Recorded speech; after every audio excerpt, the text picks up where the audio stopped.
The film opens in the shadows, where danger is already in motion. A ruthless arms dealer sits down with a group of extremists, quietly planning something catastrophic, a coordinated nuclear attack using 3 plutonium cores. The plan is simple, but the stakes are terrifying. Then, without warning, those cores vanish, slipping out of control. Now, it's a race against time to recover them before the wrong people turn them into weapons of mass destruction. Cut to Ethan Hunt, standing at the altar beside Julia on what should be the happiest day of his life. The ceremony begins and everything feels normal until the priest starts asking vows that sound off. Love her, honor her. Live a life built on lies, protect her from being taken. The tone shifts instantly. Ethan senses something's wrong, and then the reveal. The priest pulls away his disguise. It's Solomon Lane, calm, cold, dangerous. Lane tells Ethan he made a mistake by letting him live. Before Ethan can react, chaos erupts. An explosion tears through the church, engulfing everything. Ethan and Julia are gone in an instant, but Ethan wakes up. It was never real. Just a nightmare, a glimpse into the cost of his life. Ever since Lane was captured 2 years earlier, the world hasn't gotten safer, it's gotten worse. His absence didn't end the threat, it fractured it. His network, once unified, has splintered into hidden operatives scattered across the globe. They're still active, still dangerous, still invisible. The CIA's Special Activities Division has been trying to dismantle what's left, but too many of these operatives remain unidentified, ghosts moving through the system. Now the remnants of Lane's network have rebranded themselves as something even more unpredictable: the Apostles. They no longer follow a single leader. Instead, they sell their services to the highest bidder, turning terrorism into a business. That shift has made them far more volatile and far more lethal. They're already responsible for a recent smallpox outbreak in Kashmir, a region caught between global powers. Millions were put at risk. The crisis is barely under control, but intelligence suggests that was just a test run, because now the Apostles have taken on a new client, a man known only as John Lark. No one knows his real identity, but his ideology is clear. He's written a manifesto calling for the collapse of global systems, an extremist vision of destroying the world order to rebuild it from the ashes.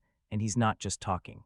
He's acting. Lark is believed to be behind the disappearance of Nils Delbrück, a nuclear weapons expert from Norway. Around the same time, 3 plutonium cores were stolen from a military facility in eastern Russia by criminal networks tied to Eastern Europe. Everything points to one conclusion: Lark and the Apostles are working together, and if they succeed, the outcome would be devastating.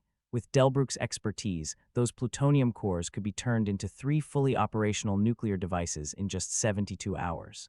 Compact, portable, nearly impossible to track once deployed. In the wrong hands, they wouldn't just be weapons, they'd be extinction-level threats. That's where Ethan comes in. His mission is clear: find the plutonium before the Apostles do, no matter what it takes.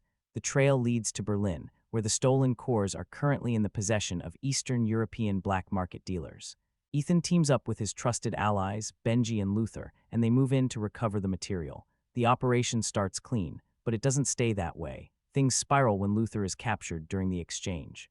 Ethan is forced into an impossible choice: secure the plutonium or save his friend. True to who he is, Ethan chooses Luther. That decision costs them everything. The Apostles escape with the plutonium. It's a brutal setback.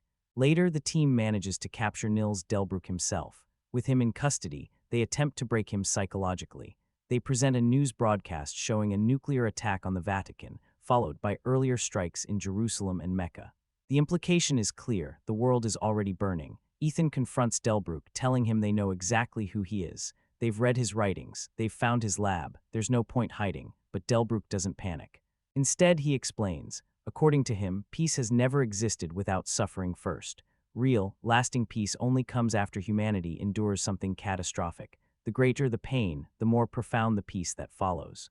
In his eyes, the Apostles aren't villains, they're catalysts, and people like Ethan, they're the problem, because by maintaining order, they prolong the cycle of suffering instead of ending it. Ethan doesn't entertain the philosophy. He cuts straight to the point: he needs John Lark. Delbrück hesitates, then makes a deal. He'll give them access to Lark, but only if they read the manifesto. Ethan agrees. The manifesto is broadcast. And just like that, Delbrück gives up the password to his phone, the one he used to communicate with Lark. But then comes the twist: none of it was real. The hospital setting, fake; the broadcasts, fabricated. The attacks on religious cities, completely staged. Delbrück hadn't been held for days, just about an hour. And the man delivering the news report, that was Benji in disguise. The entire scenario was a carefully constructed illusion designed to manipulate Delbruck into talking, and it worked. With access to the phone, Luther is able to trace Lark's communications. The signal leads to a server located in Iceland. From there, a message is decrypted, revealing a planned meeting between John Lark and a woman named Alana Mitsopoulos. To the public, she's a philanthropist, an activist. A symbol of generosity, people call her the White Widow, but behind closed doors, she operates in a completely different world, one of arms deals, illicit transactions, and global influence. Her connections run deep, giving her protection that few others enjoy. Now she's about to meet Lark, and whatever they're exchanging is almost certainly the missing plutonium. The clock is ticking again, and Ethan is already on the move. The deal is set to go down in one of the most iconic locations in Paris, the Grand Palais. A private hall has been secured for the exchange, and the rules are simple. If John Lark doesn't appear before midnight, the White Widow walks away, and the plutonium goes to whoever offers the highest price. Meanwhile, tension is already building behind the scenes. Hunley confronts Ethan over what happened in Berlin.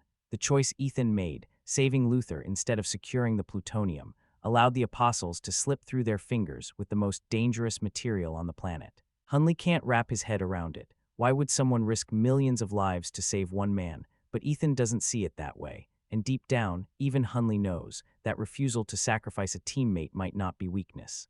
It might be the very thing that makes Ethan who he is. Still, the fallout is real. CIA Director Erica Sloan has had enough. The IMF failed, and now she wants control. She assigns one of her top special activities operatives to take over the mission, August Walker. This is where things shift. Ethan and Walker board a military aircraft en route to Paris. During the flight, Ethan lays out the plan. They'll locate Lark, neutralize him, and Ethan will assume his identity using a mask to complete the meeting with the White Widow. Simple in theory. Then comes the jump. Both men launch from the plane into the night sky over Paris. But mid-descent, something goes wrong. Walker's oxygen supply fails. He starts to black out. Ethan doesn't hesitate. In a risky mid-air maneuver, he reaches him, stabilizes him, and gets him safely to the ground. They crash-land onto the rooftop of a building and move quickly. Their target, a crowded nightclub where they believe Lark is about to meet the widow. Inside, the atmosphere is chaotic. Music, lights, faces everywhere. Ethan and Walker track a man they believe is Lark and follow him into a bathroom. The plan is to subdue him quickly so Ethan can take his place, but it doesn't go smoothly. The man wakes up mid-operation, and he's not going down easy. What follows is a brutal, close-quarters fight. It's raw, messy, and relentless. The suspect fights like someone trained to survive. Just when he's about to pull the trigger on Ethan, Ilse Faust steps in. She eliminates him instantly. Problem solved, not even close. The man's face is too damaged. The mask is no longer an option. Now they have no way to impersonate Lark. Ethan makes a call. He'll go in as himself. No disguise, no backup identity. He'll rely on one critical advantage. No one actually knows what John Lark looks like. Before he heads in, Ilse pulls him aside with a warning. Assassins are already in position. They've been sent to kill Lark, but they don't know his face. All they know is that he'll be meeting the White Widow at midnight. If Ethan walks into that meeting, they'll assume he's the target. Ethan presses her for more. How does she know this? Ilse doesn't answer. With no other choice, Ethan steps into the meeting. He comes face to face with Alana Mitsopoulos, the White Widow. Elegant, composed, dangerous beneath the surface. Ethan, posing as Lark, wastes no time. He quietly tells her that the room isn't safe, that there are people nearby who don't want this deal to happen. He urges her to observe her surroundings carefully. She listens, and just as they prepare to move, everything explodes into action. The assassins strike, gunfire erupts. Chaos takes over the room, but Ethan and the widow fight back, moving in sync as they push through the attackers and escape the kill zone. Once they're clear, the real negotiation begins. The widow lays out the terms. If Ethan wants the plutonium, he has to deliver something in return, Solomon Lane. She explains that she's only the middlewoman. The actual seller isn't interested in money. What he wants is Lane. No Lane, no deal. To prove she's serious, she hands Ethan one of the plutonium cores as a gesture of good faith. It's real. The threat is real. But then her brother starts discussing using overwhelming force against the Paris police during the extraction. Ethan shuts it down immediately. That's not how this is going to happen. He proposes a different approach, one that avoids unnecessary bloodshed. Elsewhere, Walker meets with Sloan. She's furious. This wasn't how the operation was supposed to unfold. She wanted Lark present at the exchange, leading them straight to the rest of the network. Instead, she's got Ethan improvising in the field. Walker takes advantage of the situation.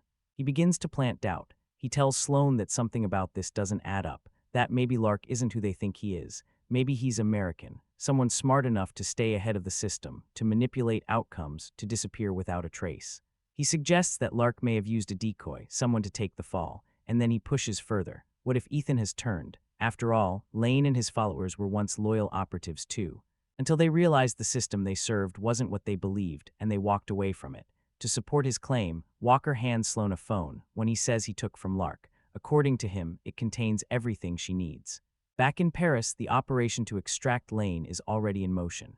Ethan and Walker intercept the armored convoy transporting Lane, but instead of letting the widow's men unleash chaos on the police, they take control of the situation themselves. They slam into the convoy, forcing the vehicle off course and into the Seine River. What follows is pure madness. A high-speed chase erupts through the streets of Paris. Police units swarm the scene. The widow's forces close in. Sirens echo through the city as everything spirals into controlled chaos. Benji and Luther secure Lane, while Ethan and Walker tear through the city on motorcycles, weaving through traffic, dodging capture, and keeping the operation alive. Eventually, Ethan breaks away, slipping into the sewer system with Luther and Benji, but they're not out yet. As they move Lane through an exit point, they run into a police officer. Before anything can be explained, she's shot by the widow's men. Ethan reacts instantly. He takes out the attackers and saves her life, refusing to let the mission cost innocent blood. They get Lane into a vehicle and prepare to move, but Ilsa appears again. This time, she's not here to help. She's here to kill Lane, to prove her loyalty to M6. Ethan doesn't hesitate. He makes a split-second decision, executing a risky maneuver that forces Walker, Benji, and Luther out of the vehicle. It buys him just enough time to escape Ilsa and disappear into the night with Lane. After regrouping, the team makes a crucial discovery. Lane had been carrying a tracker. They remove it and replace it with one of their own. Now the hunter becomes the hunted, but Lane, calm as ever, leans in and delivers a chilling warning to Ethan. The ending he's been trying to avoid. It's closer than he thinks. Ethan reconnects with the White Widow, trying to smooth over the chaos from earlier. He explains that he had no choice but to deviate from her brother's plan. It would have collapsed under its own weight. But the widow isn't interested in excuses. Instead, she brings up something else. The woman at the party, the one who tried to eliminate Lane. Ethan doesn't deny it. He admits they share a past, though it's far from simple. The widow listens, then raises the stakes. If Ethan wants access to the next step, the mysterious messenger, he'll need to hand her that woman. No compromise, no negotiation. Otherwise, the plutonium goes up for sale, and there's more. She tells him to head to London. That's where the next instructions will come. With that, the pressure tightens. Ethan tracks down Ilsa and urges her to walk away before things spiral further, but she shuts that idea down immediately. There is no walking away for her. She finally reveals the truth. At the Paris party, she wasn't there to kill Lark, she was supposed to protect him, but when things turned, she chose Ethan instead. Her real mission is far more complicated.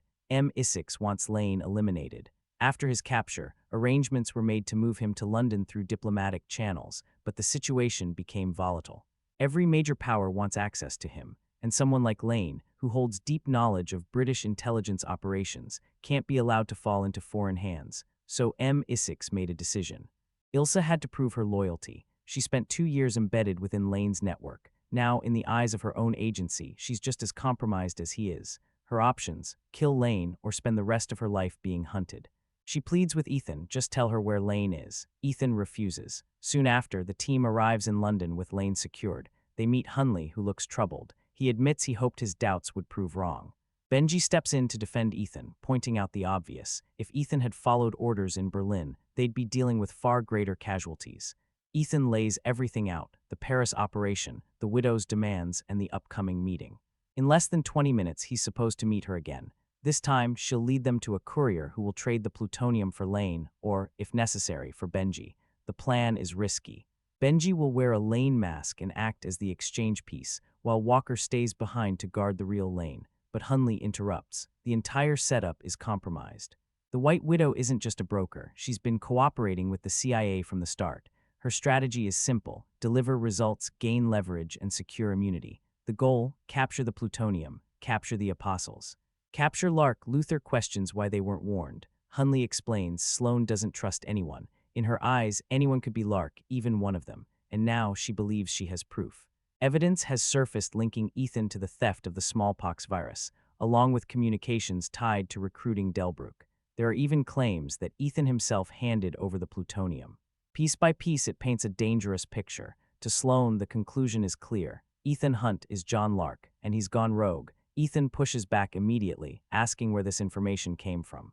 Hunley avoids answering directly, but makes one thing clear. He gave Sloane an opportunity. Ethan would be brought in, but only after the mission is complete and Lane is delivered. Ethan realizes what's happening. They're being manipulated.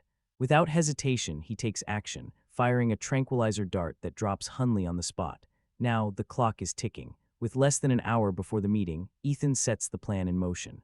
Benji dons the Lane mask, while Walker is left behind to watch over the real Lane. But the situation flips. Walker wakes Lane and tells him they're leaving. Lane, however, remains calm, almost amused. He tells Walker to call the apostles. He's not going anywhere. Not yet. His business with Ethan isn't finished. Walker grows impatient, reminding him of their arrangement. Frame Ethan, secure the plutonium, and bring down the system. To Walker, the world needs to be torn apart, and they're the ones who can do it. The only priority now is keeping Ethan alive long enough to take the fall. But then everything changes. Walker realizes something's off. He's not talking to Lane, he's talking to Benji wearing the mask. And just like that, the truth is exposed. Walker isn't just part of the operation. He is John Lark, apostle, architect, traitor. The mask comes off literally and figuratively. Meanwhile, Hunley manages to contact Sloane, who immediately deploys a CIA strike team to detain everyone involved. But Hunley reminds her they had an agreement. Sloane doesn't care.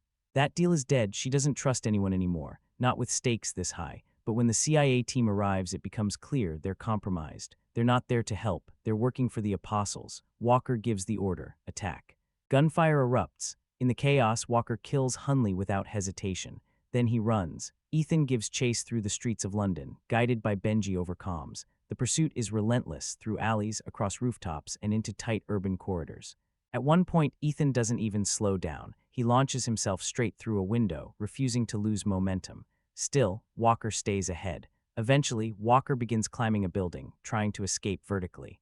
Ethan follows, and this time he catches up, face to face. Walker looks at him, completely unfazed. He tells Ethan the truth. Lane still has plans for him. That's the only reason he's still alive. Then he twists the knife further, telling Ethan to accept it, accept who he really is, John Lark, and then comes the final blow. Walker pulls out a photograph. Julia. He makes it clear, if Ethan ever crosses his path again, she's dead. With that threat hanging in the air, Walker escapes, lifting off in a helicopter alongside Lane. Ethan is left behind, and the stakes just became personal. Meanwhile, Lucer and Benji analyze the blueprints recovered from Delbruck's lab in Berlin. What they find is terrifying. The design outlines a nuclear device with a yield of 5 megatons, far beyond anything seen in conventional warfare. A single detonation would eclipse the destructive force of everything unleashed during the Second World War. And that's not even the worst part. There are 2 devices, both powered by the remaining plutonium cores, both connected through a microwave relay system, synchronized down to a fraction of a second. Meaning, if one goes off, so does the other. Trying to disarm one of the bombs won't save anyone, it'll trigger the other instantly. The system is designed with no margin for error. Once the devices are armed, there's no manual override, no shutdown protocol. The countdown is controlled by a remote detonator fitted with a physical key, and the moment that timer starts, it cannot be reversed. In other words, this isn't just a mission, it's a one-way trip. Not long after, Luther pulls Ilsa aside for a quiet conversation. He speaks from experience, from years of watching Ethan carry burdens most people would never survive. He tells her that Ethan has only ever truly loved 2 women in his life, and one of them was his wife. That relationship came at a cost. She was taken from him once, used as leverage to break him. And to protect her from ever being targeted again, they were forced to walk away from each other. Whatever happiness they had, it didn't last. Luther then shifts the focus. Ethan is worried about Ilsa now. And that kind of concern comes with consequences. He asks her, gently but firmly, to stay out of it. Ilsa doesn't hesitate. She's not going anywhere. She makes it clear to Ethan, she's in this with him, no matter what. Using the tracker they secretly planted on Lane, Luther and Benji begin tracing his movements. The signal points east, moving fast, airborne over Eastern Europe. The destination soon becomes clear, Kashmir. Specifically, a medical relief camp set up in a remote region. As they piece together the intelligence, the full scope of the plan comes into focus. Lane and Walker intend to detonate both nuclear devices within the Siachen Glacier. The blast wouldn't just destroy the immediate area, it would poison the water systems feeding into Pakistan, India, and China. Billions of lives would be affected, and from that chaos, they plan to reshape the global order. Benji studies the bomb schematics and finds a narrow window, a vulnerability in the system. There is a way to disarm the devices, but only after the countdown has already begun. And even then, someone has to physically recover the detonator and remove the safety key. It's a race with no room for mistakes. Meanwhile, Lane initiates the final phase. He sets the detonator to a 15-minute countdown, just enough time for Walker to escape before everything goes dark. When the team arrives at the medical camp, things immediately become complicated. The environment is saturated with interference, X-ray machines, radiation equipment, all of it scrambling their tracking signals. Finding the bombs won't be easy. They split up. As Ethan moves through the camp, something unexpected stops him cold. Julia, she's there, alive, well, and working as part of the relief effort alongside her husband, Eric. Ethan masks his shock instantly, slipping into the role of a traveling doctor. He keeps his explanations simple, careful not to reveal too much. Eric casually mentions that they arrived during the outbreak, helping establish a field hospital near Darar. Then something strange happens. A call comes in, an anonymous donor offering to fund the entire operation. But there's a condition. They must remain in charge. Ethan doesn't need more clues. This isn't charity, it's leverage.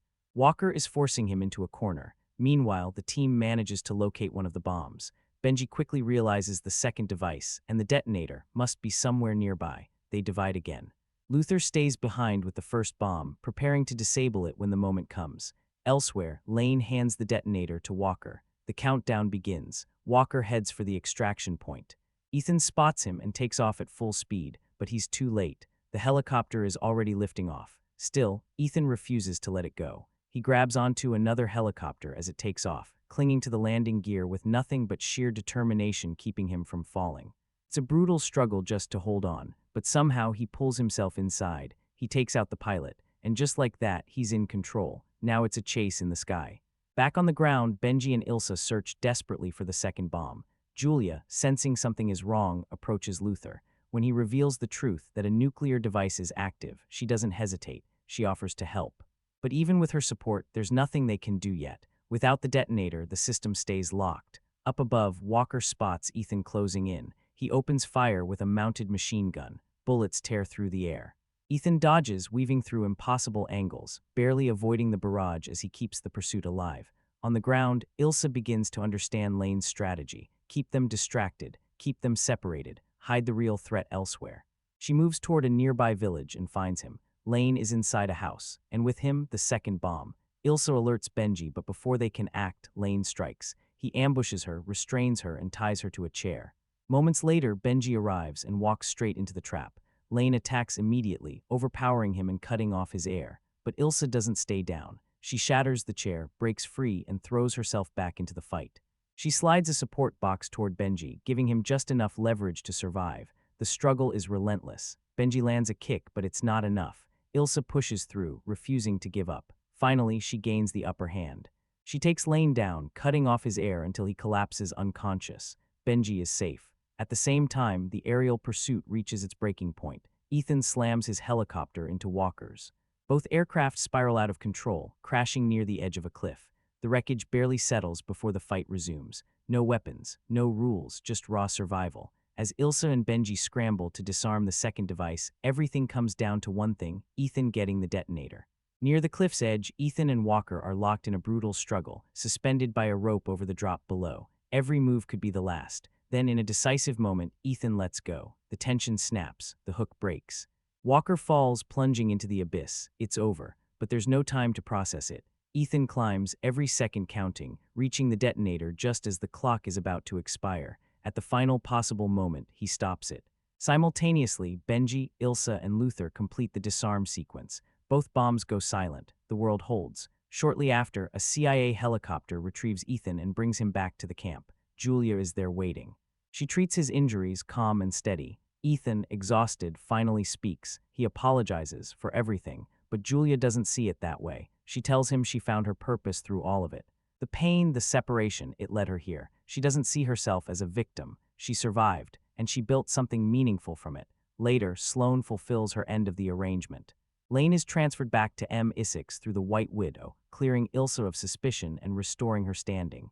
Then Sloane turns to Ethan. For the first time, there's no doubt in her voice. She admits she understands now. Why Hunley trusted him, why he does what he does, because the world needs people like Ethan Hunt, people who refuse to choose between one life and millions, and as everything settles, one thing becomes clear. This story was never just about stopping a disaster, it was about what it takes to carry that responsibility, and somehow, it's only getting more intense from here. When Mission: Impossible Fallout arrives, it doesn't just step in as another sequel in a long-running franchise. It enters carrying over 2 decades of evolution on its shoulders, and that's what makes this film so fascinating. Because this isn't a series that peaked early and coasted, it's the opposite. This is a franchise that learned, adjusted, and quietly sharpened itself with each entry until it reached a point where it's not just enduring, it's setting the pace. Think about where it started. The original leaned heavily into suspense and intrigue. It was stylish, clever, but also tightly wound. Then came the shift, different directors, different tones, different identities. Some entries leaned heavily into spectacle, others struggled with character depth, and for a while the series felt like it was searching for its true form, and then something changed. From around the third film onward, you can feel the recalibration. The balance between emotional stakes and high-speed action begins to settle. By the time Mission: Impossible Ghost Protocol and Mission: Impossible Rogue Nation arrive, the franchise has found its rhythm, fast, sharp, globally scaled, but anchored in character and continuity. And Fallout, this is where everything converges. This isn't just another mission, it's the accumulation of everything that came before. The tone, the pacing, the character relationships, the structure of the storytelling, it all feels refined, almost engineered. Like the series has finally figured out exactly what it wants to be and how to deliver it at the highest level. That's why so many people place this film at the top, not just because it's bigger, not just because it's louder, but because it feels complete. Now, not everyone agrees it's the absolute best. Some still lean toward Ghost Protocol for its freshness or Rogue Nation for its balance. Others prefer the emotional weight of earlier entries. In that debate, that's important because it shows how strong this franchise has become. When your best film is still up for discussion after 6 entries, that's not inconsistency, that's depth. What's undeniable, though, is the trajectory. Very few franchises improve as they age. Most plateau, some lose direction under their own scale. But Mission: Impossible film series has done something rare. It has evolved upward. Each film builds on the last. Each entry refines the formula instead of repeating it, and Fallout stands right at the peak of that climb. It's the moment where everything clicks, where experience meets execution, where a franchise that once experimented with identity now defines the standard for its genre. And whether you think it's number 1 or just near the top, there's no question about it. This is Mission: Impossible at full power. One of the biggest shifts that Mission: Impossible Fallout brings to the table is something the franchise never fully committed to before: continuity. For years, these films felt connected, but loosely. Same lead character, same core idea, but each entry almost reset the board. New threats, new tone, new direction. You could jump in anywhere and you'd still follow the ride, but Fallout changes that. This is the first time the series truly feels like it remembers everything, not just in passing references, but in structure, in emotion, in consequence. This film doesn't start fresh. It picks up threads from Rogue Nation, from earlier missions, from relationships that have been quietly building for years. Solomon Lane isn't just another antagonist, he's unfinished business. The team isn't just assembled, they're history in motion. Every glance, every decision, every hesitation, it all feels like it carries weight from the past, and that changes everything. Because now the stakes aren't just about preventing a global crisis, they're about what it costs to get here. You feel it in the way Ethan Hunt moves through the story. He's not just reacting to a mission, he's carrying consequences. Choices he made before, people he protected, people he lost, it all lingers. And for the first time, the film doesn't brush that aside. It leans into it. That's where Fallout separates itself. It doesn't just continue the plot, it rewards investment. If you followed the series, this hits differently. The relationships feel earned. The callbacks feel purposeful. Even small moments carry emotional weight because they're built on years of storytelling. And yet, here's the clever part. It never locks newcomers out.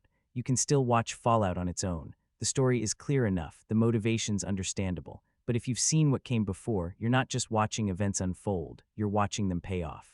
That's a rare balance. Most franchises either get overwhelmed by their own continuity or ignore it completely. Fallout threads the needle. It builds on the past without being trapped by it. And in doing so, it transforms the series.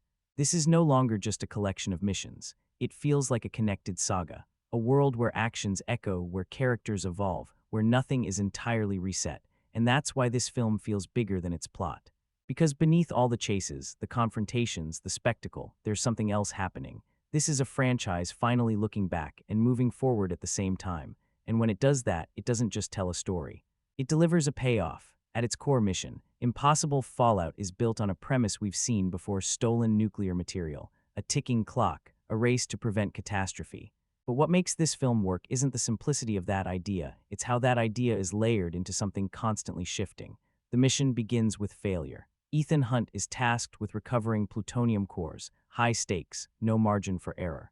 But in a split-second decision, he chooses to save his team instead of completing the objective. And just like that, the mission doesn't just continue, it spirals. Those missing cores fall into the hands of a shadowy group known as the Apostles, followers of a previous enemy whose ideology didn't disappear when he was captured. Now, the threat isn't just physical, it's ideological. It's spreading. Enter the Central Intelligence Agency. They don't trust Ethan. They don't trust the IMF. And to make sure nothing goes wrong again, they insert their own man, August Walker. And from that moment on, the mission becomes something else entirely. Because now it's not just about chasing a target, it's about who you can trust while chasing it. The film moves across cities and continents: Paris, London, Kashmir, each location not just a backdrop, but a pressure point. Every step forward reveals new layers, new agendas, new betrayals. You're not just watching a mission unfold, you're watching it constantly reconfigure itself, and that's where the espionage framework comes alive. This isn't a straight line from problem to solution. It's a maze, a web of identities, alliances, and hidden motives. Characters operate with partial truths. Plans shift mid-execution. Objectives overlap, collide, and sometimes completely unravel. And at the center of it all is a name: John Lark, a ghost, a mystery, a target that may not be what it seems. But the brilliance of the structure is this: even when the story gets complicated, the drive remains simple. Find the devices, stop the attack, prevent the unthinkable. That clarity keeps everything grounded, even as the plot twists tighten. And that's the balance Fallout strikes so well. It takes a familiar spy thriller blueprint: global threats, undercover operations, double agents, worldwide stakes, and then injects it with instability. Nothing holds still for long. No plan survives untouched. No alliance feels permanent. It's espionage not as a puzzle to solve, but as a system in constant motion. And the deeper you go into it, the clearer one thing becomes: this isn't just a mission. It's a situation that keeps slipping out of control, and the only way through it is to keep moving faster than it falls apart. If there's one thing mission, Impossible Fallout fully embraces its complexity, not the kind that politely unfolds in front of you, but the kind that keeps shifting under your feet. Because this isn't a story that moves in a straight line. It loops, it doubles back. It hides things in plain sight, and just when you think you've figured it out, it changes the rules. At the heart of this film is the classic spy movie engine: deception, double crosses, triple crosses, and sometimes something even beyond that. Alliances don't hold, identities aren't fixed, objectives evolve mid-mission, characters say one thing, mean another, and sometimes don't even have the full picture themselves. And then there's the signature tool of this franchise: the mask. In Fallout, it's not just a gadget, it's a statement. Because when anyone can be anyone, trust becomes the most fragile thing in the entire story, and the film leans into that fully. There are moments where the audience is ahead of the characters, where you sense the deception coming, and then there are moments where the film flips that dynamic completely, shifting perspective at exactly the right time. But here's the interesting part: this complexity isn't always clean. At times, it does feel tangled, overloaded, maybe even unnecessarily intricate. There are stretches where the layers stack so tightly that clarity starts to blur. And depending on how you engage with it, that can either pull you deeper in or push you slightly out. But the film knows exactly what it's doing, because this isn't complexity for the sake of intellectual challenge. It's complexity as momentum. Each twist isn't just there to surprise you, it's there to keep the story moving, to redirect the path, to place the characters into new situations before they can settle. It's less about solving a puzzle, and more about staying afloat in something that keeps changing shape. And that's why even when the plot feels dense, it rarely feels stuck. You're always being pulled forward, always adjusting, always reassessing. And in a way, that's the essence of Fallout storytelling. It doesn't ask you to perfectly track every detail. It asks you to ride the uncertainty. Because in this world, no plan is final, no identity is certain, and no truth stays intact for long. It's not just a story full of twists. It's a story built on the idea that everything can be redefined. At 2.5 hours long mission, Impossible Fallout should feel heavy. It should drag. It should sag somewhere in the middle. It should remind you of its length, but it doesn't. And that's because this film isn't paced like a traditional blockbuster. It's driven like a system that never powers down. From the very first moments, there's a sense of urgency built into everything, not just in the story, but in how the film moves. Scenes don't linger, conversations don't overstay. The second something is established, we're already moving. And that movement never really stops. This is a film built on forward momentum. One sequence leads directly into the next, each escalation pushing the stakes higher, faster, tighter. There's barely time to process what just happened before you're carried into what's coming next. Chase into confrontation, confrontation into pursuit, pursuit into another ticking clock. It's relentless. And that relentlessness is exactly why the runtime feels so deceptive. Because while the clock says 2.5 hours, the experience feels like a continuous surge of energy. You don't watch Fallout in segments, you ride it. But here's where it gets interesting. That same strength can also become a limitation. When everything is intense, when every few minutes feels like a peak moment, something subtle starts to happen. The highs begin to blend together. There's no single moment that towers above the rest, because the film rarely gives you a valley. No breathing room, no reset, just escalation after escalation. And while that keeps you locked in, it can slightly soften the impact of any one sequence. It's like being on a ride that never slows down. Thrilling, absolutely, but also overwhelming. Still, the control behind it is undeniable. This isn't chaos disguised as pace, it's carefully constructed propulsion. The editing, the structure, the sequencing, it's all designed to make sure the film keeps moving without collapsing under its own weight. Even the quieter moments feel like they're leaning forward, ready to tip into motion. And that's the key. Because Fallout doesn't just move fast, it feels fast. Time compresses. Events blend into a single continuous experience. And before you know it, the film has carried you all the way to its final act without ever letting go. That's why the runtime doesn't feel like a burden. It feels like sustained momentum. And whether you see that as exhilarating or excessive, there's no denying it. This is pacing pushed to its limit, and somehow still under control. If there's one area where Mission Impossible Fallout doesn't just succeed, but stands at the top, it's in its action design. Because this isn't just a collection of big moments. This is architecture. Every set piece is built with purpose. Not just to impress, but to escalate, to take what came before and push it further, harder, higher. And it starts early. An intense, close-quarters bathroom confrontation, raw, physical, almost uncomfortable in how direct it feels. No spectacle yet, just impact, just bodies colliding in a tightly contained space. Then the scale begins to expand. A high-altitude jump slicing through clouds, controlled chaos in open air. A motorcycle pursuit weaving through city streets, speed, precision, and risk all converging at once. A rooftop chase where every leap feels like it could go wrong, momentum turned into tension, and the film doesn't stop there. It keeps building: cars, bikes, foot chases, helicopters, each sequence not just bigger but more intense, more layered, more demanding, until it all converges in that final act where everything comes together, a ticking clock.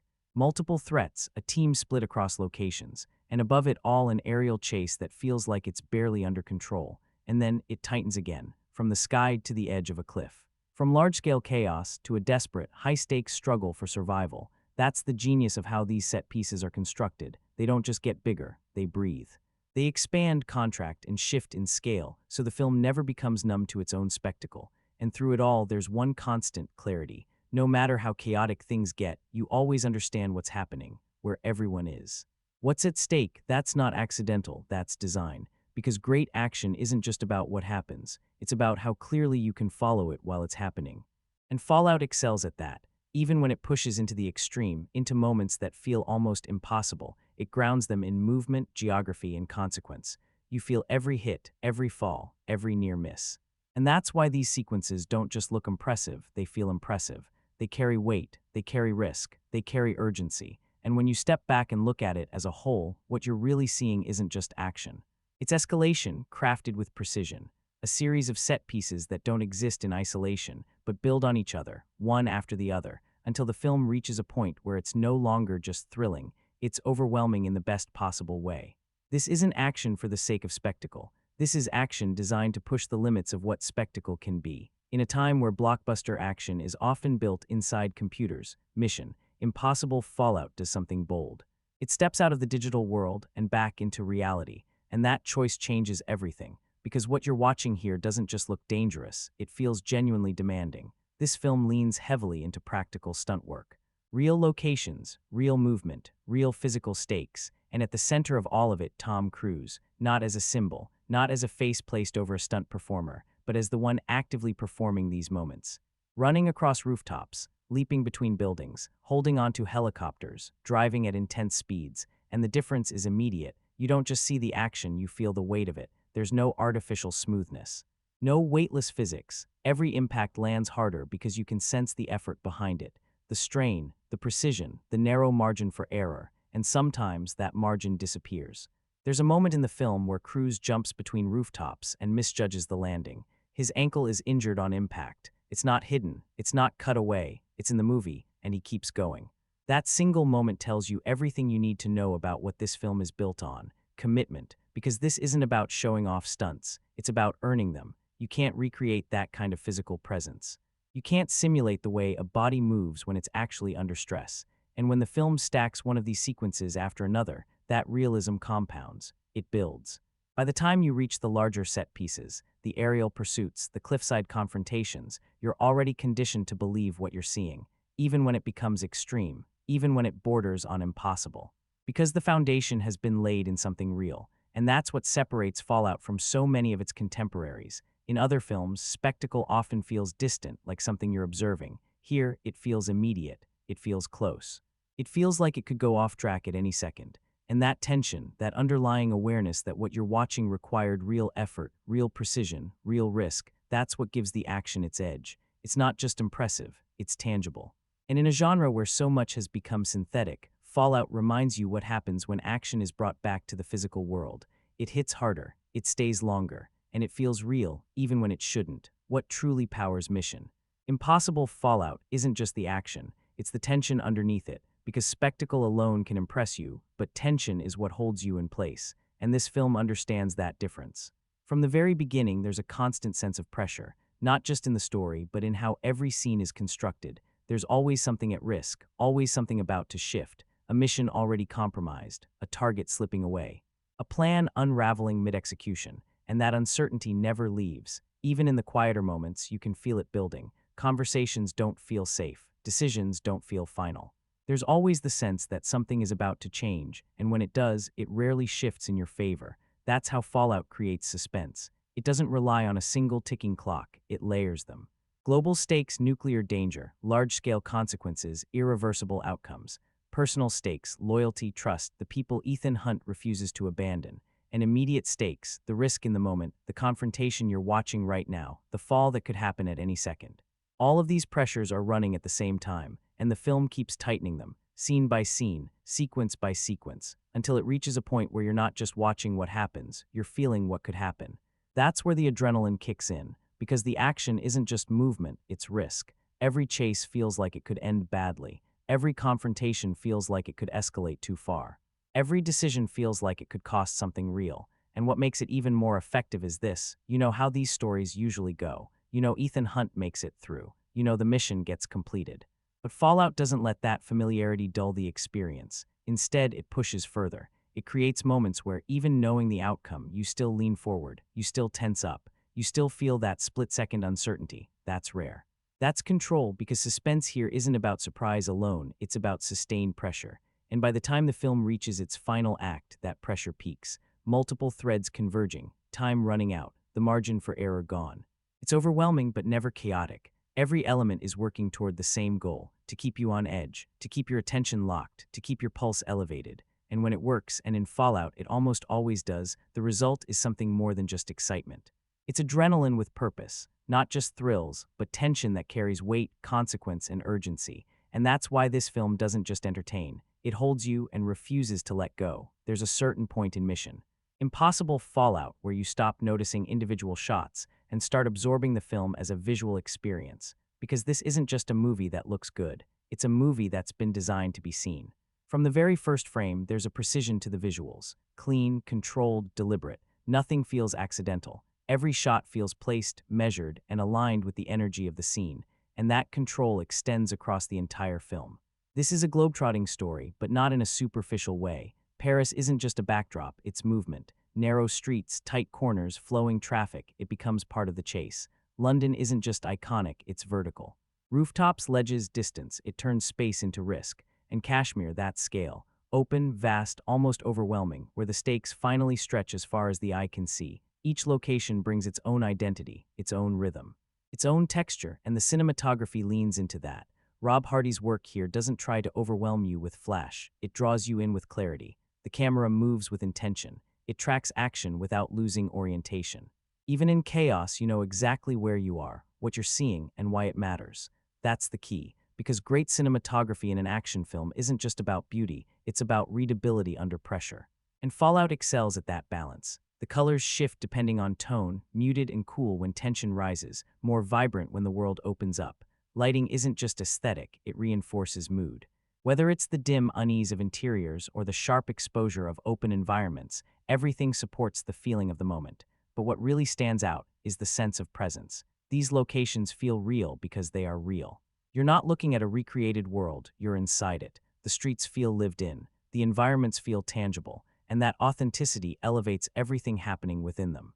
Even when opinions differ, some may find certain locations less striking than others. The overall visual consistency never breaks. It's polished, it's cohesive, it's confident, and that confidence is what ties everything together. Because in a film packed with movement, speed, and intensity, the visuals don't get lost. They guide you, they ground you, they give the motion structure. So by the time the film reaches its largest moments, you're not overwhelmed by what you're seeing, you're immersed in it. And that's what makes the visual design of Mission Impossible Fallout so effective.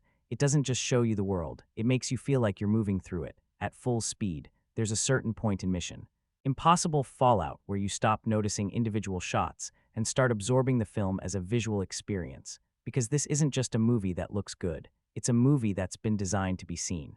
From the very first frame, there's a precision to the visuals. Clean, controlled, deliberate. Nothing feels accidental. Every shot feels placed, measured, and aligned with the energy of the scene, and that control extends across the entire film. This is a globetrotting story, but not in a superficial way. Paris isn't just a backdrop, it's movement. Narrow streets, tight corners, flowing traffic, it becomes part of the chase. London isn't just iconic, it's vertical. Rooftops, ledges, distance, it turns space into tension. And Kashmir, that scale. Open, vast, almost overwhelming, where the stakes finally stretch as far as the eye can see. Each location brings its own identity, its own rhythm, its own texture, and the cinematography leans into that. Rob Hardy's work here doesn't try to overwhelm you with flash, it draws you in with clarity. The camera moves with intention, it tracks action without losing orientation. Even in chaos, you know exactly where you are, what you're seeing, and why it matters. That's the key, because great cinematography in an action film isn't just about beauty, it's about readability under pressure. And Fallout excels at that balance. The colors shift depending on tone, muted and cool when tension rises, more vibrant when the world opens up. Lighting isn't just aesthetic, it reinforces mood. Whether it's the dim unease of interiors or the sharp exposure of open environments, everything supports the feeling of the moment. But what really stands out is the sense of presence. These locations feel real because they are real. You're not looking at a recreated world, you're inside it. The streets feel lived in, the environments feel tangible, and that authenticity elevates everything happening within them.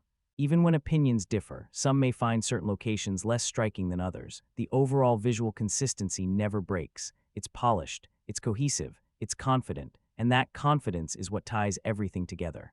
Because in a film packed with movement, speed, and intensity, the visuals don't get lost. They guide you, they ground you, they give the motion structure. So by the time the film reaches its largest moments, you're not overwhelmed by what you're seeing, you're immersed in it.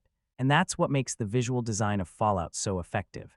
It doesn't just show you the world, it makes you feel like you're moving through it, at full speed. There's a reason Mission Impossible Fallout feels so smooth, so controlled, so complete. And it's not just the action, it's the craft behind the action. Because what you're watching here isn't just a well-made movie, it's a film where every technical element is working with precision.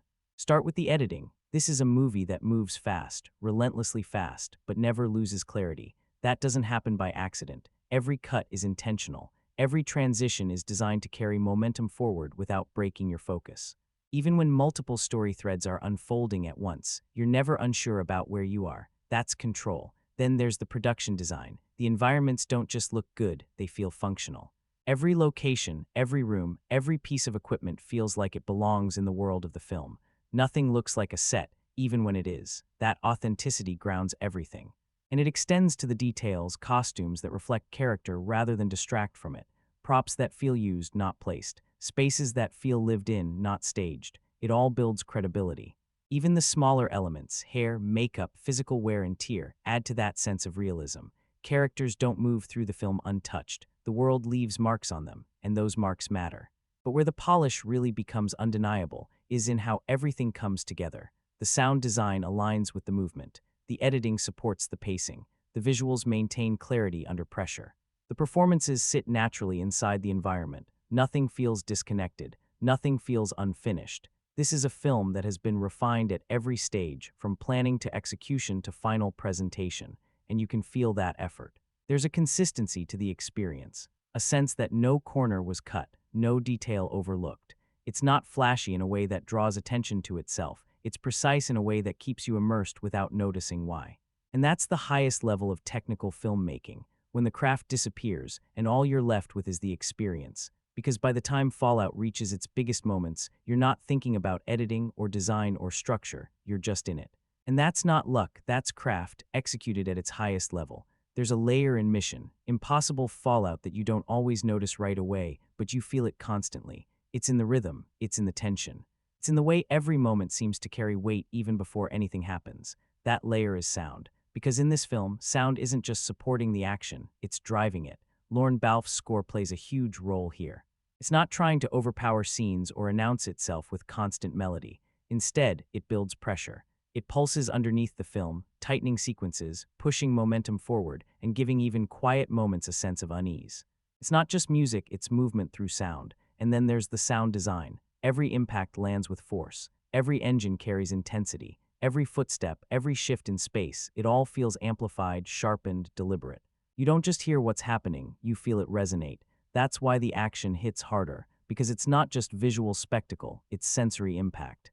And when the film leans into its larger sequences, the chases, the confrontations, the aerial moments, the sound expands with it. It fills the space. It surrounds you. It pulls you deeper into the experience, which brings us to presentation.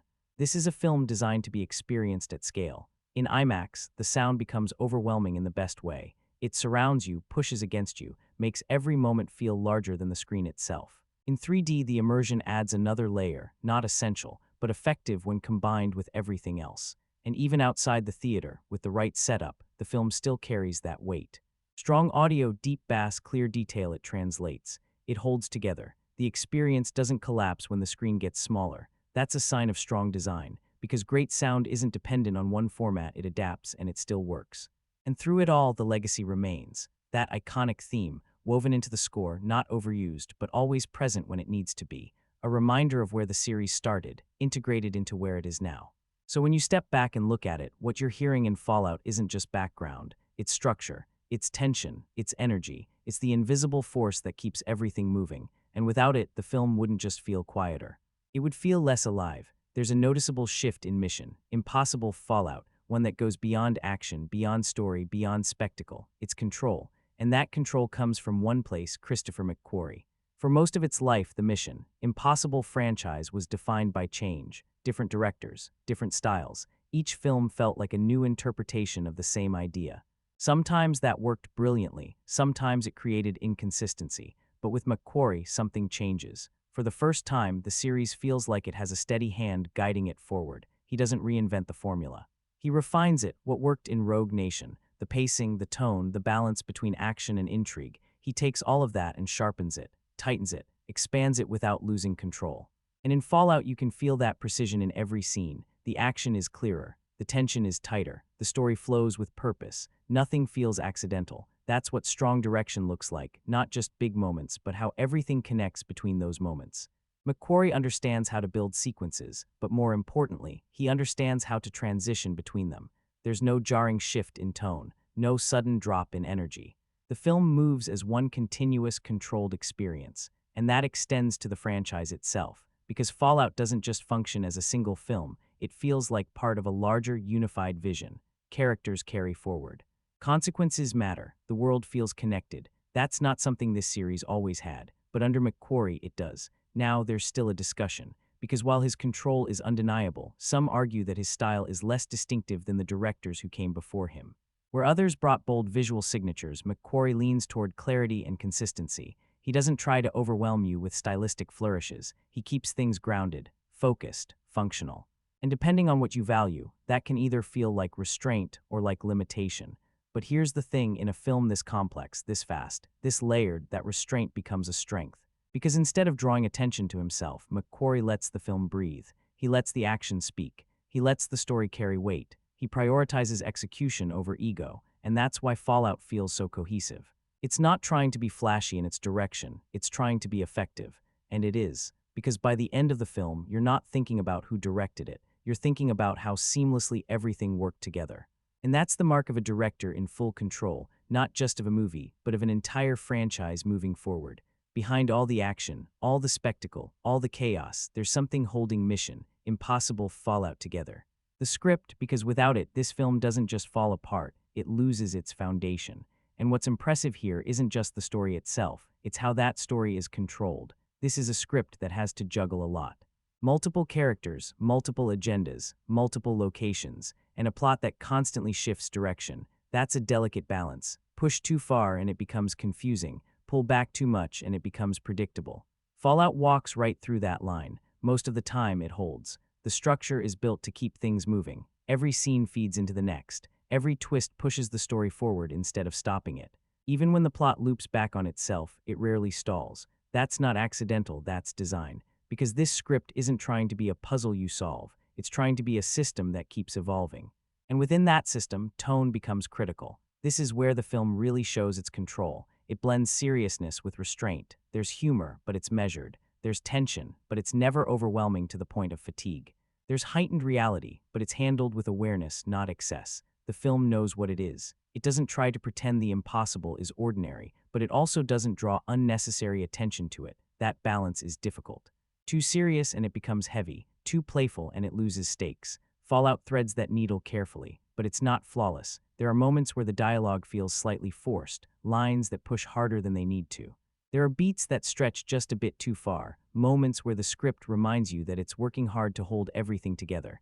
And then there's the structure itself, because while it's strong, it's also dense. There's a lot happening, sometimes more than necessary, and for some viewers, that density can feel overwhelming, even slightly chaotic in places. But here's the key: even when it strains, it doesn't break, because the script understands its primary goal. Momentum over perfection. It's less concerned with airtight logic and more focused on keeping the story alive, moving, evolving. And as long as that movement continues, the film keeps its hold on you. That's why the structure works.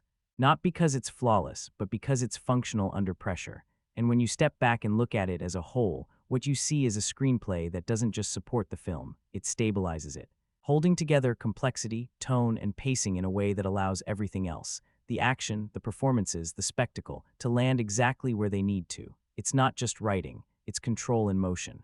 There's a noticeable shift in Mission Impossible Fallout, and you feel it almost immediately. This film is heavier, not in a way that slows it down, but in a way that gives everything more weight. Because compared to some of the earlier entries, especially the more playful energy of Mission Impossible Ghost Protocol, Fallout pulls back on the lightness. The humor is still there, but it's restrained. It doesn't dominate scenes. It doesn't interrupt tension. It appears in brief moments, quick releases, before the film tightens its grip again, and that grip is strong. This is a story that leans into consequence, into risk, into the idea that things don't just happen, they matter. The stakes feel sharper, the pressure feels closer, and the tone reflects that. There's less reliance on flashy gadgets, less emphasis on exaggerated sci-fi-style tricks. The film strips away some of the franchise's more heightened elements and replaces them with something more grounded, more direct, more serious. And that seriousness changes how the film plays. When characters make decisions, they feel heavier. When things go wrong, they don't just reset, they linger. The world doesn't feel like a playground for impossible missions anymore. It feels like a place where those missions come with real cost. But here's what's important. The film doesn't become bleak. It doesn't lose its sense of excitement. It doesn't bury itself under its own intensity. Instead, it balances that heavier tone with just enough levity to keep the experience engaging. Just enough awareness to remind you that this is still entertainment, even at its most serious. And that balance is what makes the tone so effective, because it never feels forced. It feels intentional. Like the franchise has grown, not just in scale, but in maturity. This is no longer just about clever missions and impossible escapes. It's about the weight behind those choices, the consequences that follow. The idea that even in a world built on spectacle, there are still moments that land with gravity. And by reducing the excess, by pulling back on the exaggeration, Fallout creates something different, something more focused, something more grounded, something that still thrills, but now carries a sense of serious purpose beneath it. For all the spectacle, all the scale, all the chaos mission, Impossible Fallout only works because of one thing: the people at the center of it, because action can impress you, but characters are what make you care, and this film understands that. At the core, of course, is Tom Cruise as Ethan Hunt. By this point, the role fits him completely, but what's different here is the depth he brings to it. This isn't just a man running toward danger. There's weight behind his choices. A sense that he's not just reacting to the mission, he's carrying everything that came before it. And physically, he's still fully committed. Every run, every jump, every impact, it doesn't feel performed. It feels lived. And that commitment carries into the character. It gives Ethan a presence that goes beyond dialogue, but Fallout doesn't rely on him alone. This is an ensemble film, and a strong one. Rebecca Ferguson's Ilsa Faust remains one of the most compelling figures in the franchise. She's unpredictable, controlled, always operating on her own terms. Every time she's on screen, there's tension, not just in what she does, but in what she might do next. Henry Cavill brings something very different. He's not subtle, and he doesn't need to be. His physical presence alone shifts the energy of every scene he's in. He feels like force. Direct, imposing, and constantly pushing against Ethan's way of operating. Sean Harris, returning as Solomon Lane, plays things the opposite way. Quiet, measured, controlled. He doesn't need to dominate the screen to feel threatening. The restraint is the tension, and then there's the team. Simon Pegg's Benji Dunn continues to provide humor, but it never breaks the tone. It fits naturally, grounding the film when it needs it most. Ving Rhames brings history with him. Even when he's not at the center, his presence adds continuity, a sense that this story didn't start here. Alec Baldwin, Angela Bassett, Vanessa Kirby, Michelle Monaghan, each of them adds something specific: authority, intrigue, emotional weight. No one feels like filler. That's what makes the ensemble work. Everyone has a role. Everyone contributes to the momentum. Everyone adds texture to the world. Even when screen time varies, the impact doesn't. And that balance is crucial, because in a film this large, this fast, this packed with movement, it would be easy for characters to get lost. But they don't. They anchor the story. They give the action context. They give the stakes meaning. So when the film reaches its biggest moments, you're not just watching what happens. You're watching it happen to people you understand, people you've followed, people who feel like they belong in this world. And that's what elevates Fallout. It's not just a showcase of stunts and spectacle. It's a film powered by an ensemble that holds everything together. What really gives Mission Impossible Fallout its edge isn't just the action, it's the team behind it. Because for the first time in a long while, this doesn't feel like a solo mission. It feels like a network of people moving together, and sometimes in tension with each other. At the center is Ethan Hunt, but what defines him here isn't just what he does, it's who he refuses to leave behind. That one choice, prioritizing his team over the mission, sets the tone for everything that follows. It's not just a plot point, it's a statement about how he operates, and it immediately places him in conflict with the system around him. And that tension reshapes the team dynamic. Benji isn't just comic relief, he's essential. He's the voice of caution, the human reaction to impossible situations, the one who reminds you what's at stake on a personal level. Luther carries history. He represents everything that's come before: trust built over years, loyalty that doesn't need to be questioned. When he speaks, it's not just about the mission, it's about experience. Ilsa Faust, on the other hand, is the wild card. She's inside the team, but never fully part of it. Her motives shift, her alliances blur. And that uncertainty creates a constant layer of tension. You're never quite sure where she stands, and that unpredictability becomes part of the film's momentum. Then there's August Walker, and he changes everything. Because he doesn't believe in the team, he believes in results. Where Ethan Hunt adapts, Walker forces. Where Ethan protects, Walker takes a more direct and uncompromising path. And that contrast doesn't just create conflict, it exposes the philosophy behind the IMF itself. What matters more, the mission or the people carrying it out? That question sits at the heart of every interaction. And what makes it work is how naturally these dynamics play out.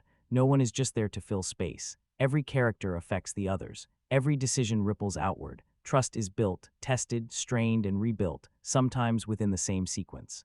Even returning relationships carry new weight. Ethan and Ilsa share a connection that's never fully defined, but always present. Benji and Luther ground the team emotionally. And the presence of figures like Julia adds another layer, reminding us that the mission doesn't exist in isolation. There's a life beyond it, and that life matters. But here's where the film divides opinion, because while some see this as the most layered use of the team yet, others feel certain characters don't get enough space. That some roles are reduced, that some arcs could go further, and both perspectives exist. But what's undeniable is this: the team matters more here than it ever has. Not just as support, but as a system of relationships that drive the story forward. Because in Fallout, the mission isn't just about stopping a threat, it's about how you stop it and who you're willing to risk along the way. And every member of that team has a different answer. There's a quiet shift happening in mission, impossible fallout, one that doesn't announce itself loudly, but changes the dynamic of the film in a very real way.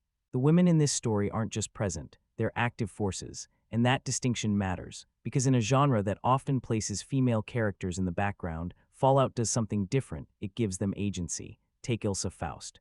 She isn't defined by allegiance, not fully, not clearly. She moves through the story on her own terms, with her own objectives, her own conflicts, and her own decisions. Even when she's aligned with Ethan, there's always that sense that she's operating independently. She's not following, she's choosing, and that makes her unpredictable, powerful, compelling. Every time she enters a scene, the dynamic shifts, not because of who she's with, but because of what she might do next. Then there's White Widow, a very different kind of presence, but just as important. She brings control, influence. A different kind of power, one that doesn't rely on physical force, but on positioning, negotiation, and awareness. She understands the world she's in, and she navigates it with precision. She isn't reacting to the story. She's shaping parts of it, and what's important is that neither of these characters feels like an accessory to the protagonist. They're not there to elevate Ethan. They exist alongside him. With their own motivations, their own stakes, and their own narrative weight. Even beyond these two, there's a broader sense that the film treats its female characters with intent. They're written with intelligence. They make decisions. They influence outcomes. They matter. And that might seem like a small shift, but in a film this large, this action-driven, this fast-paced, it's significant. Because when characters have agency, the story gains complexity. Alliances become less predictable. Outcomes become less certain. The narrative stops feeling one-directional and starts feeling layered. And that's exactly what happens here. The presence of strong, independent female characters doesn't just add representation, it adds dimension. It sharpens the tension. It deepens the interactions. It makes the world feel more complete. So while Fallout is often praised for its action, its stunts, its scale, this is one of those elements that works just as quietly, but just as effectively. Because in the middle of all the motion, these characters aren't being carried by the story. They're helping drive it forward. Every great action film needs a threat, not just something to oppose, but something that pushes back. And in Mission Impossible Fallout, the opposition isn't just present, it's persistent. Because this film doesn't rely on a single, straightforward villain. It builds a network of opposing forces, each one challenging Ethan Hunt in a different way.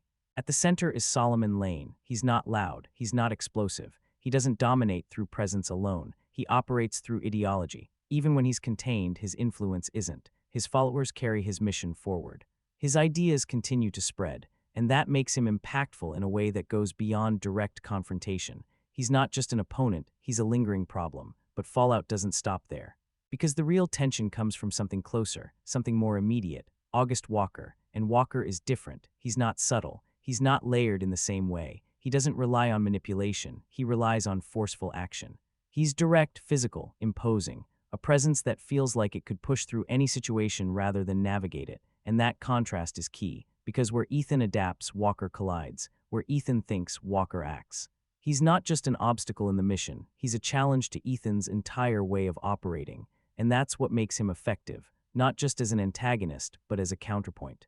Together, these opposing forces create a layered challenge, one rooted in ideology, one rooted in physical dominance, and around them the world itself becomes hostile, the apostles, the shifting allegiances, the uncertainty of who's working for whom. It all feeds into the same idea that the opposition isn't always clearly defined, and that's where the film plays with expectations. Some twists land, some feel familiar, some you might anticipate.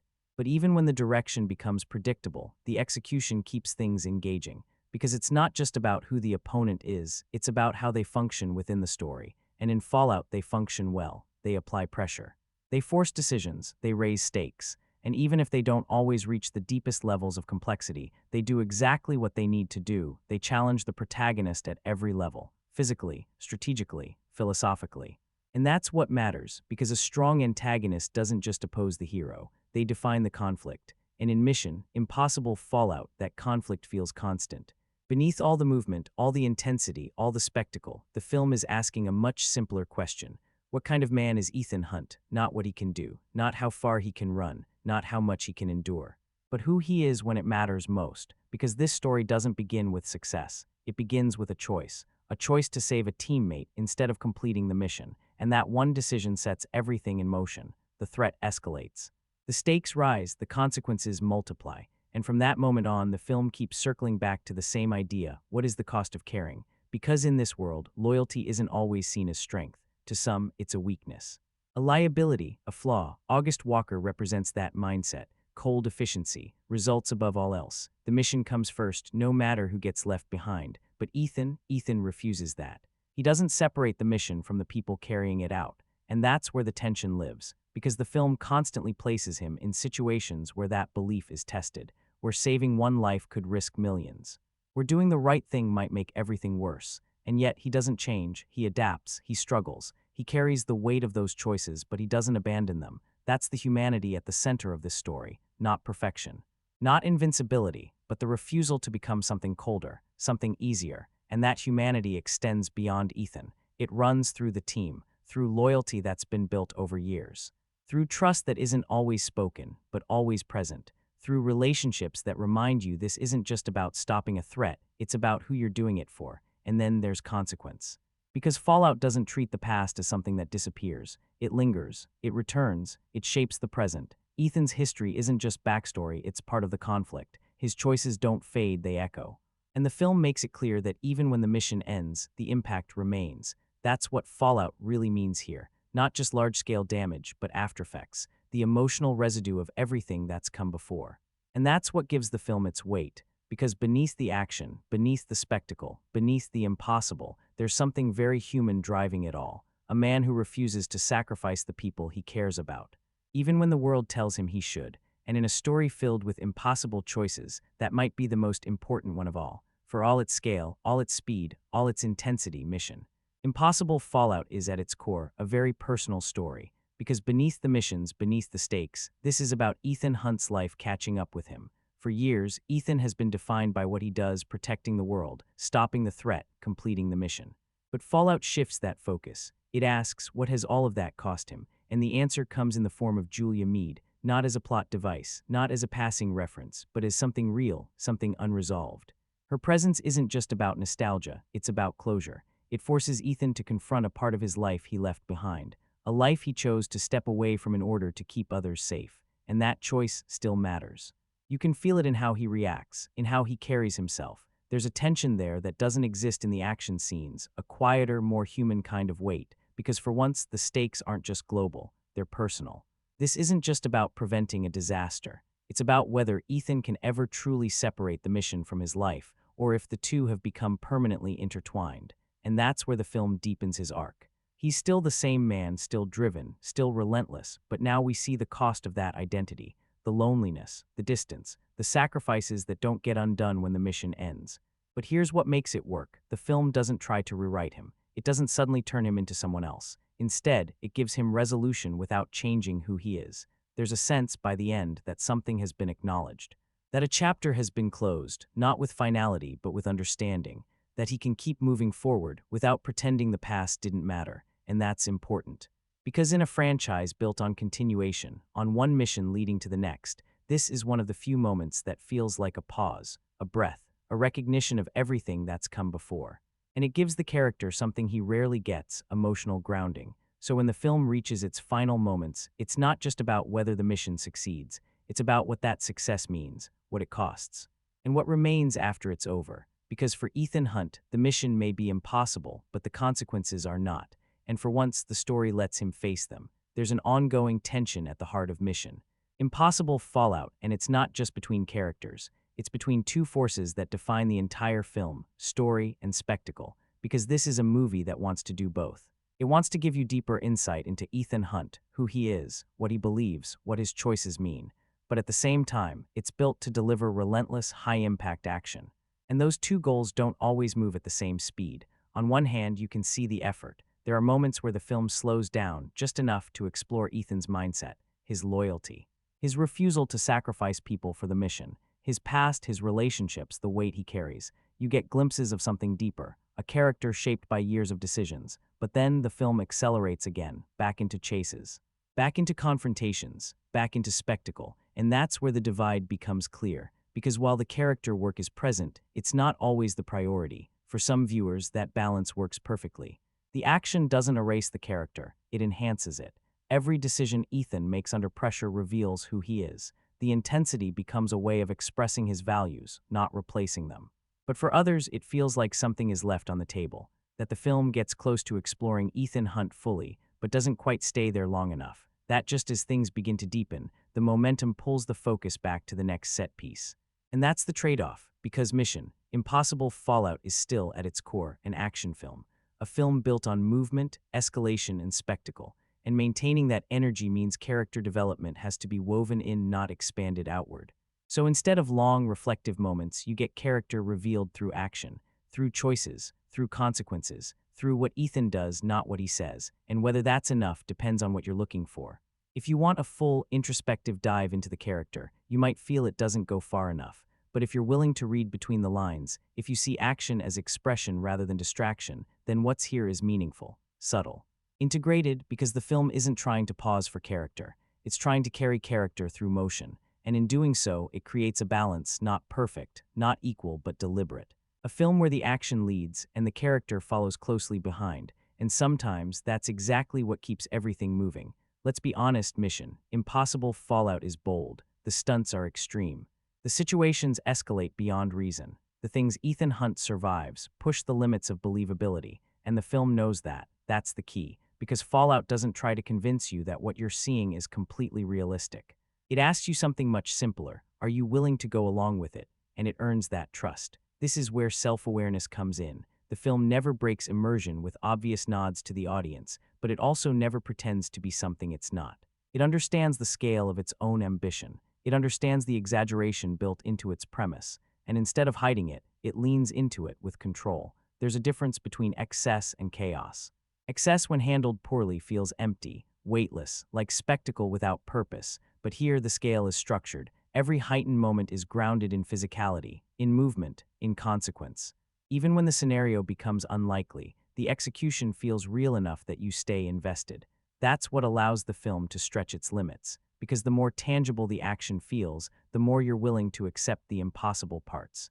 And then there's tone. Fallout doesn't become self-satisfied about what it's doing. It doesn't mock its own ambition. It doesn't pause to say, look how far this goes. It plays it straight, with confidence.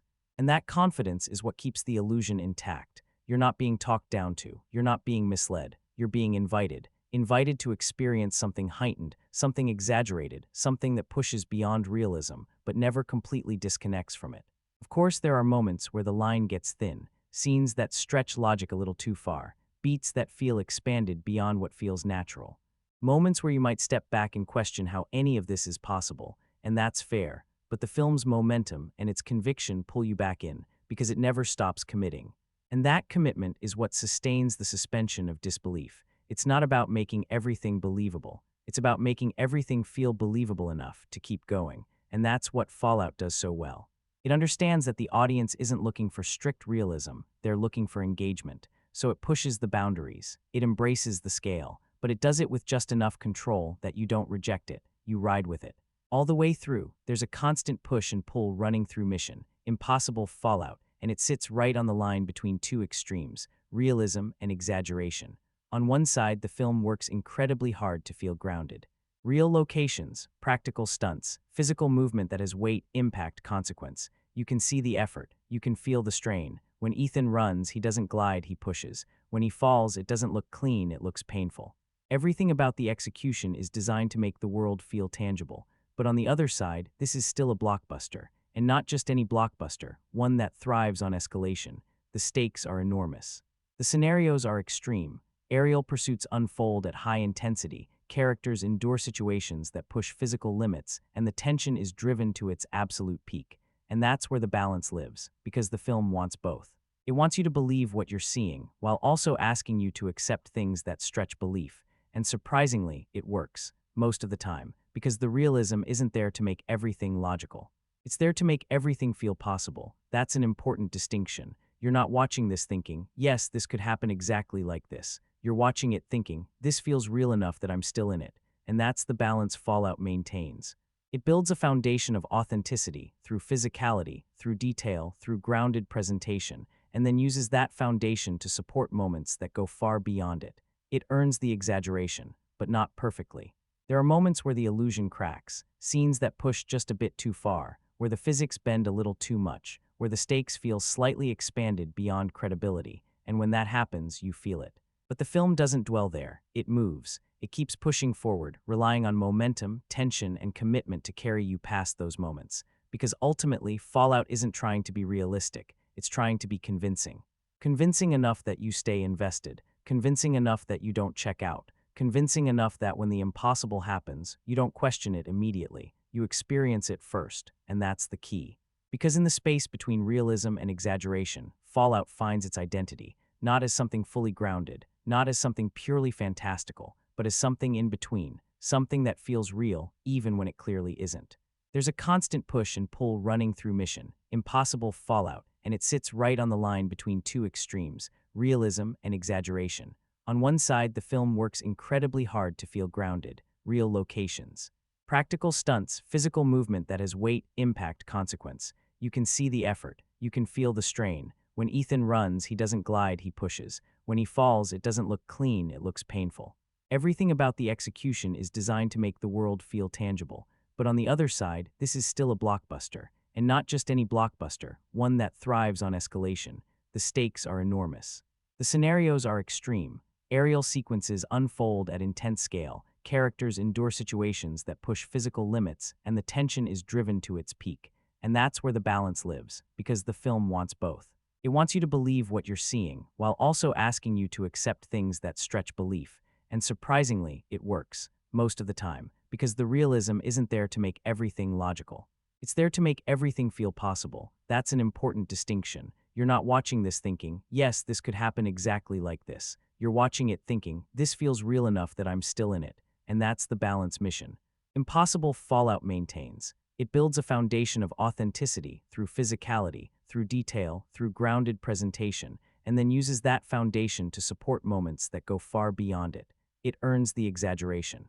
But not perfectly. There are moments where the illusion cracks, scenes that push just a bit too far, where the physics stretch a little too much, where the stakes feel slightly expanded beyond credibility, and when that happens, you feel it. But the film doesn't dwell there, it moves. It keeps pushing forward, relying on momentum, tension, and commitment to carry you past those moments. Because ultimately, Fallout isn't trying to be realistic, it's trying to be convincing.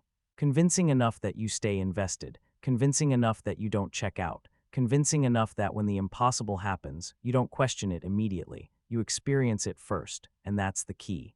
Because in the space between realism and exaggeration, Fallout finds its identity, not as something fully grounded, not as something purely fantastical, but as something in between, something that feels real even when it clearly isn't.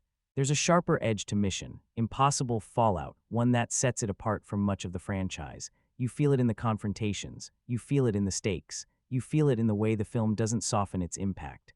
Because this isn't just action, it's impact. The intensity here isn't polished to feel effortless. When characters collide, it's rough, unpredictable, physical. Every moment carries weight, not just for the body, but for the situation itself. The bathroom confrontation is a perfect example. It's not elegant. It's not designed to look smooth. It's desperate, raw. You feel every slam, every struggle, every moment where control is slipping, and that tone carries through the film. Chases aren't just thrilling, they're high risk. Confrontations don't feel safe, they feel uncertain. Even when you expect the hero to make it through, the path there feels harder, more demanding. This might be one of the most intense entries in the series, not because it's excessively graphic, but because it pushes right up to the edge of what this kind of blockbuster allows. There's a weight to the physical conflict, a sense that things can go wrong in a way that matters, and that adds to the tension, because when the action feels softer, the stakes feel lighter. But here, everything feels just a bit more serious, just a bit more dangerous. And yet the film never loses control. It doesn't become heavy for the sake of it. It doesn't overwhelm itself with darkness. There are still moments of release, brief touches of humor, pauses in intensity, but they don't dilute the edge. They sharpen it because when the film returns to its more intense moments, you feel the contrast. And that's what makes the impact so effective. It's not constant noise, it's controlled pressure, built, released, and built again. So when you step back and look at it, what Fallout achieves isn't just action with scale, it's action with edge. A film that pushes its tone further than expected without losing its own balance. And in doing so, it gives the experience something more than excitement. It gives it intensity with purpose. When you strip everything back, beyond the debates, beyond the comparisons, beyond the expectations, one thing about Mission Impossible Fallout becomes very clear. This film works. And it works at a level most action movies don't even get close to, because its strengths aren't isolated, they're stacked. Start with the most obvious, the action. This isn't just big. It's not just loud, it's crafted. Every sequence is built with intention, escalating in scale and intensity while still maintaining clarity. You're never lost, you're never disconnected, you're right there inside it, and that's rare. But it doesn't stop there. The film is technically sharp across the board. The editing keeps everything moving without confusion. The cinematography grounds even the largest moments. The sound design adds weight to every impact. The score drives momentum without overwhelming it. Everything is working together. Nothing feels out of place. And that level of polish, it shows. Then there's the pacing, 2.5 hours that never feel heavy. The film moves with purpose, constantly pushing forward, keeping the energy alive from start to finish. It doesn't stall, it doesn't drift, it pulls you through. And at the center of all of it, the performances. Tom Cruise carries the film with absolute commitment, not just physically, but emotionally. The supporting cast strengthens every scene, adding texture, tension, and personality. It feels like a complete ensemble, not just a collection of characters. And beyond the mechanics, there's something else: continuity. This film doesn't exist in isolation. It builds on what came before. It respects its own history. It gives weight to relationships, to past decisions, to consequences that don't just disappear. And that gives the story depth. Even when the plot becomes complex, even when it stretches logic, the experience remains engaging. Because everything is aligned toward one goal, to keep you invested, and it succeeds, consistently. From the first sequence to the final act, the film maintains a grip. It delivers spectacle, yes, but it also delivers structure, momentum, and purpose. That combination is what elevates it, because plenty of films can do one of these things well. Very few can do all of them at once, and that's why Mission Impossible Fallout stands out. Not just as a strong entry in its franchise, but as a benchmark for what modern action filmmaking can achieve when every element is operating at its highest level. This isn't just good. This is refined, focused, high-level execution, and that's its greatest strength. For all its strengths, for all the spectacle, the precision, the momentum, Mission Impossible Fallout isn't flawless, and that's important. Because what makes this film impressive also exposes where it strains. Let's start with the story. At its core, it works. It drives the film forward. It creates tension. It gives the action purpose. But the deeper you look, the more fragile it becomes. This is a plot built on layers, twists, betrayals, shifting identities, but sometimes those layers stack a little too high. The result, moments where things feel overcomplicated. Not in a way that breaks the film, but in a way that makes you pause and think, did that really need to be this dense? And then there's convenience. Events aligning just a little too perfectly. Characters arriving at exactly the right moment. Situations resolving in ways that feel more functional than organic. Again, it doesn't break the experience, but it's there, and once you notice it, you can't entirely ignore it. The runtime plays into this as well. At 2.5 hours, the film moves quickly, but it also packs in a lot, sometimes too much. There are moments where it feels like the film is trying to outdo itself constantly, bigger, faster, more intense. And while that ambition is part of what makes it exciting, it can also feel like excess. Like the philosophy becomes more is better, when occasionally less might have landed harder. That ties into another point, impact. Because when every sequence is pushing toward a peak, the peaks start to blend together. The film rarely gives you space to reset, to absorb, to let a moment truly land before moving on. It's thrilling, but it can also be overwhelming. Then there's predictability. For a film built on twists, not all of them surprise. Some you anticipate. Some feel familiar, part of the genre's foundation rather than something entirely new. And finally, character depth. There are clear attempts to explore Ethan more deeply, to give emotional weight to the story, and in places it works, but for some viewers it doesn't go far enough.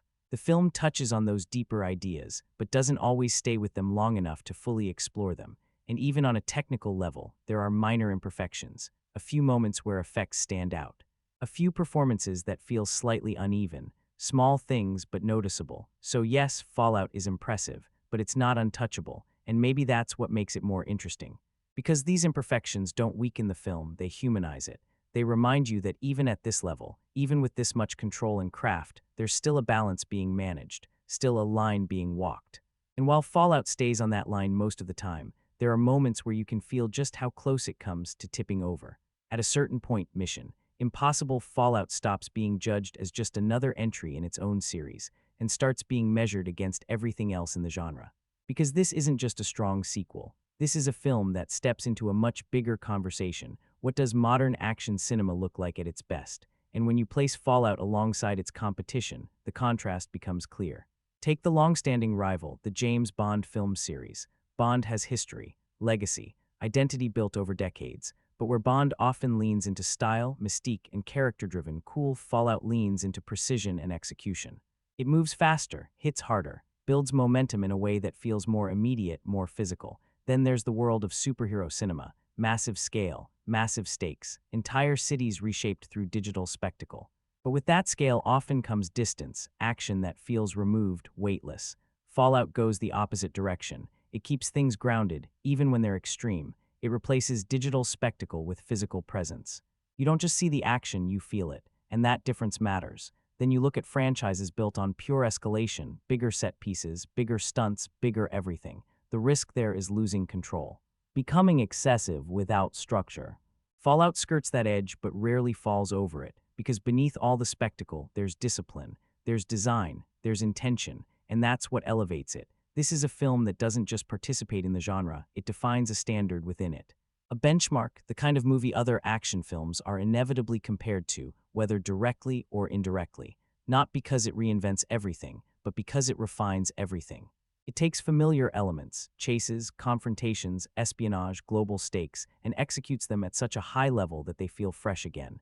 And that's rare, because in a genre built on repetition, standing out usually means doing something different. But Fallout proves something else sometimes. Standing out means doing the same things better than almost anyone else. So when you step back and look at where this film sits, it's not just near the top of its own franchise. It's near the top of the genre, a film that doesn't just compete, but quietly raises the bar. And once that bar is raised, everything that follows has to reach for it. There's a question that quietly follows Mission Impossible Fallout from start to finish. Is this just entertainment, or is it something more? Because on the surface, the answer feels obvious. This is a blockbuster, a large-scale cinematic experience. A film built to engage, excite, and keep you fully absorbed, and it absolutely delivers on that. The action is relentless. The pacing is aggressive. The experience is designed to pull you in and not let go. This is pure entertainment. But look a little closer, and something else starts to emerge. Because underneath all that spectacle, there's a level of care, a level of discipline that goes beyond just putting on a show. This film isn't careless with its craft, it's precise.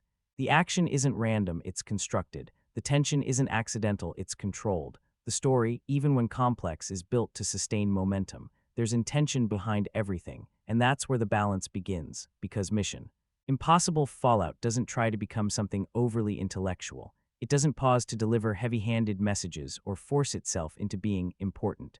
But at the same time, it doesn't treat its audience lightly.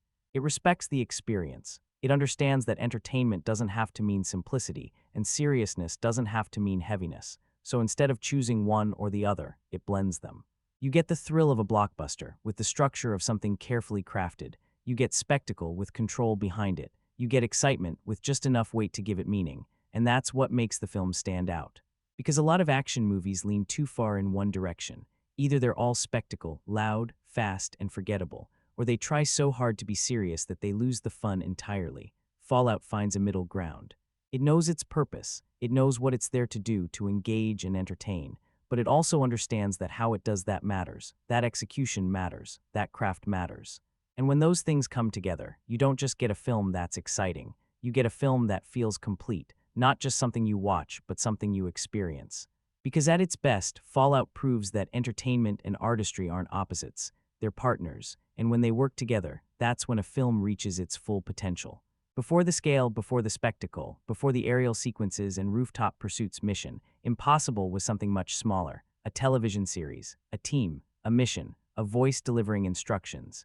Your mission should you choose to accept it, and even now, decades later, Mission Impossible Fallout still carries that DNA. You can feel it, not in obvious ways, but in the structure. Because at its core, this franchise has never lost what made it unique. It's not about one man. It's about a mission system, a group of specialists, a plan, an operation that unfolds piece by piece. And even as the films have grown bigger, louder, more ambitious, that identity is still there, anchoring everything. The IMF. The idea that success isn't just about strength or speed, it's about coordination, strategy, trust. That's what separates this series from others, because while the scale has expanded into full cinematic spectacle, the foundation hasn't changed. You still have the briefing, you still have the setup. You still have the sense that every mission is a puzzle waiting to be executed. Even the music, woven into the score, adapted but recognizable, serves as a reminder of where it all began. That iconic theme isn't just nostalgia. It's continuity, a thread that connects the past to the present, and that's what Fallout does so well. It doesn't abandon its origins in pursuit of scale, it elevates them. It takes the structure of the original series and stretches it across a global stage, turning small, contained missions into massive, high-stakes operations, while still preserving the core identity. That's not easy. Because as franchises grow, they often lose what made them distinct. They become bigger but less focused. Here, the opposite happens. The bigger it gets, the more clearly you can see what it is. A mission-driven story, a team-based dynamic. A system built on precision and trust, just amplified. This isn't a reinvention, it's an evolution. A transformation from classic television format into modern cinematic scale without losing the core of what came before.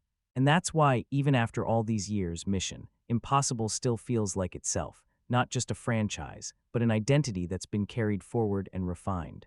After everything, the action, the scale, the tension, the craft, what does Mission Impossible Fallout actually leave you with? Simple answer. It delivers, but not in a casual way, not in a that was fun kind of way. It delivers with force.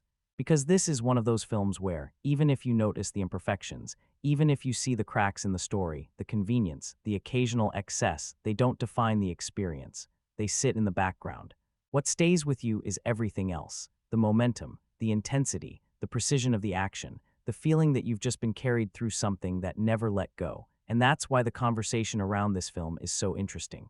Because not everyone agrees it's perfect. Not everyone places it at the very top of the franchise. But almost everyone agrees on one thing: it's operating at a very high level. This is a film that understands what it is. It doesn't try to reinvent itself unnecessarily. It doesn't lose control, even when it pushes to the edge of excess. Instead, it refines, it tightens, it executes, and in doing so, it becomes something more than just another sequel.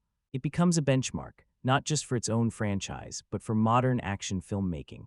A film that shows what happens when experience, effort, and clarity of purpose all align. And maybe that's the best way to look at it. Not as a flawless masterpiece, but as a film that gets so much right that the imperfections don't outweigh the impact. Because by the time it's over, you're not thinking about what didn't work. You're thinking about what you just experienced. And that experience, it's engaging, it's relentless, it's crafted with intent, and most importantly, it stays with you. Whether you rank it first or just near the top, Mission Impossible Fallout proves something very clear. After all these years, this franchise isn't slowing down. If anything, it's still climbing.